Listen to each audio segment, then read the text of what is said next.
So of course you can win the day with a great Burgundy from a high quality producer, right?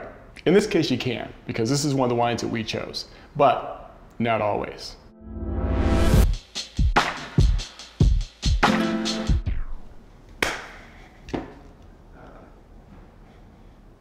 Hi, I'm Tracy Gardner and this is Pairing Base.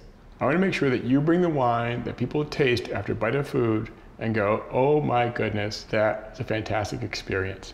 That's what we want to help you with, and we've done a lot of work to try to get you there. We tasted tons of wines that the internet said were great with the dish, and we didn't like them so much. We did our own research to try to find wines that were going to be great, and we tasted tons of wines. We'll show you some video of that. In this case, we found a winner. This is a Bourgogne Rouge from a very high quality producer in Burgundy. It's Domaine Bachelet. Now, some might say, if you want to win a dinner, bring a Burgundy from a high quality producer. I can tell you that is not what it takes to win the game, because different Burgundies from different high quality producers behave differently with this dish. We tasted a bunch of them. This one wins, and I'm going to talk to you about why. Let me taste the wine by itself to see what it tastes like. I'm going to talk to you a little bit about that. One thing you should know about this, make sure you serve it at around 55 degrees. A lot of times a pairing is not as good as it could be because the wine is served too warm. Most red wines are meant to be served around 55 degrees Fahrenheit. If they are too warm, they will be out of balance. You usually taste more alcohol, more structure, less fruit, less acidity. A couple things you notice when you taste this wine. One is that it's got some nice acidity. It comes off as pretty tart. And some people might say, on its own, I don't like it. But I gotta tell you, and this is gonna be strong words, that doesn't matter. How the wine tastes by itself doesn't matter that much, because after you take a bite of food, the wine will change. The food residual in your mouth, what's left in your mouth after you eat a bite of food, something you don't even know is in your mouth, will change the taste of the wine. The taste of what you have in your mouth when you take a sip of wine after a bite of food is not going to be the same as the taste of the wine by itself. It's going to be different. And what you want to do is find a wine that changes in a good way. When I taste it, it's got nice acidity.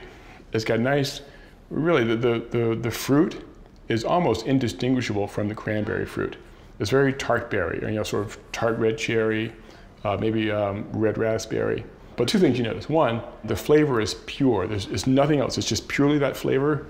And two, this is a concentrated, deep glass of that flavor. That's going to be important in the pairing. What we saw when we tasted this dish with a bunch of other wines is that this dish tends to suck in fruit flavor. So you take a wine that's perfectly balanced, you take a sip of that wine after bite of this food, the food sucks in that flavor. And if you don't have enough flavor in the wine, then what you're left with is just the frame of the wine, just the structure, which is just the acidity and the tannin. And that alone is not going to be a pleasing experience. You want the wine to have enough fruit so that there's some fruit left to deliver that sort of reward, that treat, that fruit in the pairing experience to make it a good experience. And this wine, when I taste it by itself, I can tell it has it. Again, I would say this wine has depth of flavor and purity of flavor and appropriateness of flavor, a flavor that I know I can tell is going to work with this dish. Because again, if cranberry sauce works with this dish, and it has for years and years and years, this wine is going to work with the dish. So let's get in here and give it a taste. So I get the food residual so it can have its impact.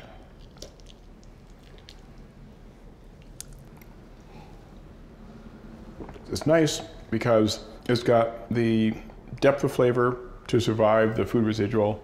It's got the purity of flavor to survive the dish. You're not left with tons of tannin. There's some acidity there to cleanse the food residual. But again, this is a good example of how a wine can show up at the end of the pairing experience to make you very happy. So we love this pairing. I think you'll love it too. I think it's a great glass of wine. It's a great experience to have in your mouth after a bite of food. Serve this, try this, please. It's really fantastic. Thanks for watching. Check out the other videos and please subscribe to our channel. Thanks a ton.